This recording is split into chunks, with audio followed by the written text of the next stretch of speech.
مشہور واقعہ ہے حضرت سیدنا حاتم اصم کا، اللہ کا محبوب بندہ، بہت اپنی دھن میں مست رہنے والا، گریا ازاری کرنے والا اور اپنے وقت کا کامل انسان۔ بادشاہ وقت نے حضرت حاتم اصم کی دعوت کی، اور جب دعوت کی تو اللہ والوں کی شان ہوتی ہے کہ عام طور پر وہ بادشاہوں کی دعوت قبول نہیں کرتے۔ حاتم اصم نے دعوت قبول نہ کی، بادشاہ نے بڑی منت سماجت کی، بار بار گزارشیں کی، بار بار گزارشوں کے بعد حضرت حاتم اصم نے سنت سمجھ کے دعوت قبول کی۔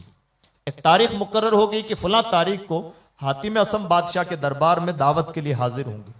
بادشاہ اتنا خوش ہوا کہ اللہ کا ایک محبوب بندہ، ایک ولی کامل میرے دربار میں دعوت کے لیے حاضر ہو رہا ہے۔ بادشاہ نے اس خوشی میں بہت سارے امیروں کبیروں بڑے لوگوں کی دعوت کی۔ طفیلی لوگ مقررہ تاریخ پر دعوت میں بہت سج دھج کے پہنچے، اور ہمارا طریقہ ہے، یہ کسی بھی مرعوب قوم کی نشانی ہوتی ہے، بڑے آدمی کی ہلکی بھی دعوت مل جائے تو لوگ بہت سج سنور کے پہنچتے ہیں اور متمنی رہتے ہیں کہ بڑوں کی طرف سے دعوتیں پیش ہوں، دعوتیں ملیں۔ یہ مرعوبیت کی نشانی ہے اور یہ شکست خوردہ قوموں کی نشانی ہے جو آج ہمارے اندر پائی جا رہی ہے۔ یہ فتح یاب قوموں کی، بڑی قوموں کی، وزنری قوموں کی نشانیاں نہیں ہوتی۔ وزنری قومیں تو ایروں گیروں کو گھاس نہیں ڈالتی، اور چھوٹی قومیں چاپلوسیوں سے بھی نہیں تھکتی۔ یہ فرق ہوتا ہے چھوٹوں اور بڑوں میں، وزنری لوگوں میں اور چھوٹی فکر کے لوگوں میں۔ حاتم اصم کی دعوت کی خوشی میں بادشاہ نے طفیلی طور پر جن لوگوں کی دعوت کی تھی، وہ طفیلی لوگ بہت سج سنور کے دعوت میں پہنچے۔ حاتم اصم بھی اپنے وعدے کے مطابق دعوت میں پہنچے۔ جب دعوت میں پہنچے تو جہاں درباریوں کے جوتے اتارے جاتے تھے، حضرت حاتم اصم وہیں کہیں پیچھے بیٹھ گئے۔ بادشاہ نے شاہی بیٹھکوں کا انتظام کیا، شاہی مسندیں لگائی گئیں، گاؤ تکیے لگائے گئے، تمام لوگوں کے لیے نام بنام عہدہ بعہدہ مسندیں سجائی ہوئی تھیں، شاہی بیٹھکیں بنی ہوئی تھیں۔ لیکن حاتم اصم رحمت اللہ تعالیٰ علیہ جن کو دولہا بن کے اس محفل میں بیٹھنا تھا، وہ وہاں پر بیٹھے جہاں جوتے اتارے جاتے تھے۔ تو بادشاہ کے کارندے حاضر ہوئے اور کہنے لگے حضور آپ کی بیٹھک وہاں ہے۔ حاتم اصم کہنے لگے فقیر نے جہاں پر ڈیرا ڈال دیا وہی فقیر کی بیٹھک، وہی فقیر کا ٹھکانہ، اور اب فقیر کو اس جگہ سے نہ اٹھایا جائے۔ کارندوں نے بادشاہ تک بات پہنچائی اور کہا بادشاہ سلامت، آپ کے اصل مہمان تو وہاں پر بیٹھے ہوئے ہیں جہاں جوتے اتارے جاتے ہیں۔ بادشاہ دوڑا وہ حاضر ہوا اور کہنے لگا حضور ہم نے آپ کے لیے شاہی بیٹھک کا انتظام کیا ہے، آپ کو وہاں تشریف فرما ہونا ہے۔ حضرت حاتم اصم نے کہا بادشاہ فقیروں کا کام نہیں کہ شاہی بیٹھکوں پہ بیٹھے ہیں، فقیروں کا تو یہ بھی کام نہیں کہ بادشاہوں کے دربار میں حاضر ہوں، لیکن تمہاری منت سماجت کی وجہ سے میں نے تمہاری دعوت قبول کر لی، اب اتنا بہت ہے، اس سے زیادہ مجھے وہاں پر نہ بٹھایا جائے جہاں میں نہ بیٹھنا چاہوں، اور مجھے وہ نہ کھلایا جائے جو میں نہ کھانا چاہوں۔ بادشاہ عاجز ہو گیا فقیر کا تیور دیکھ کر کے۔ بادشاہ اپنی مسند پہ جا بیٹھا، دوسرے لوگ شاہی دسترخوان سج گئے، اور حاتم اصم کے لیے وہیں دسترخوان سج گیا جہاں پر آپ بیٹھے ہوئے تھے۔ جب کھانے کا وقت ہوا تمام لوگ شاہی دعوتیں اڑانے لگے۔ حضرت حاتم اصم رحمت اللہ تعالیٰ علیہ کے جب کھانے کا وقت ہوا تو آپ نے اپنی تھیلی سے روٹی کی سوکھے ہوئے ٹکڑے نکالے، ایک گلاس پانی میں ڈبویا اور انہیں چبانے لگے۔ تو بادشاہ کے کارندوں نے خبر پہنچائی حضور وہ تو اس کھانے میں سے کھا ہی نہیں رہے ہیں، شاہی کھانے میں سے جو آپ نے ان کے لیے انتظام کیا ہے، وہ تو اپنی تھیلی میں سے روٹی کا ٹکڑا نکال کر کے اس کو پانی میں ڈبو کے کھا رہے ہیں۔ بادشاہ پھر حاضر ہوا اور کہنے لگا حضور یہ آپ نے کیسی دعوت قبول کی، نہ وہاں بیٹھ رہے ہیں جہاں بیٹھنا چاہیے تھا، نہ وہ کھا رہے ہیں جو کھانا چاہیے تھا۔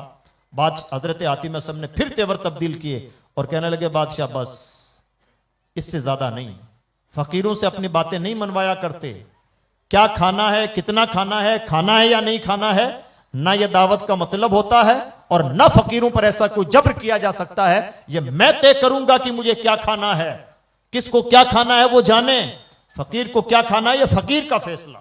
جب تیور تبدیل دیکھے تو بادشاہ پھر عاجز ہو گیا۔ بادشاہ پھر اینڈ میں بادشاہ نے اپنے دل کو اسی بات پر تسلی دے لی کہ اور کچھ نہ صحیح، اللہ کا بندہ میرے دربار میں حاضر تو ہوا، یہی ان کا احسان صحیح۔ جب سب لوگ شاہی دسترخوان کی دعوتیں اڑا چکے اور سب کھا پی چکے تو حضرت حاتم اصم نے اس موقع پر اپنا کام کیا، اور فقیروں کا یہی کام ہوتا ہے۔ اللہ ہمیں ایسے فقیر نصیب فرمائے۔ ہم لوگ بھی الگ الگ شکلوں میں کہیں نہ کہیں طفیلی شاہی دسترخوان کی دعوتیں اڑانے والے بن گئے ہیں، فرق اتنا ہے کہ شاہی دسترخوان ہمیں ملتا ہی نہیں قسمت کی وجہ سے، ورنہ عیش و آرام میں ہمارے بھی کوئی کمی نہیں ہے، اور مزاج ہمارا بھی بدلا ہوا نہیں ہے. ہمارا مزاج بھی انہی طفیلیوں کا مزاج ہے. ہمارا مزاج آج بھی حاتم اعصم کا مزاج نہیں ہے. جب سب لوگ دعوت اڑا چکے، حاتم اعصم نے اس موقع کا فائدہ اٹھایا اور بادشاہ کی کارندوں سے کہا، جو خدام تھے ان سے کہا کہ مجھے انگیٹھی چاہیے جس میں آگ کے انگارے سلگ رہے ہوں. لوگوں نے سمجھا کہ ہو سکتا ہے کہ بابا کو تاپ حاصل کرنا ہو، بابا تاپنا چاہتے ہوں، گرمی حاصل کرنا چاہتے ہوں، اس لیے مانگ رہے ہوں. تو انگیٹھی حاضر کی گئی، کوئلے اس میں سلگ رہے تھے. حضرت حاتم اعصم کے سامنے جب انگیٹھی آئی تو حضرت حاتم اعصم اپنی جگہ سے کھڑے ہوئے اور اس آگ کی انگیٹھی پہ کھڑے ہوئے، اور کھڑے ہونے کے بعد میں کہنے لگے، کریم روٹی کا ایک سوکھا ٹکڑا کھایا ہے، دنیا کی آگ میں کھڑے ہو کے حساب دے رہا ہوں. قیامت کے دن مجھ گنہگار سے حساب نہ لینا، قیامت کے دن حساب دینے کی پوزیشن میں نہیں ہوں.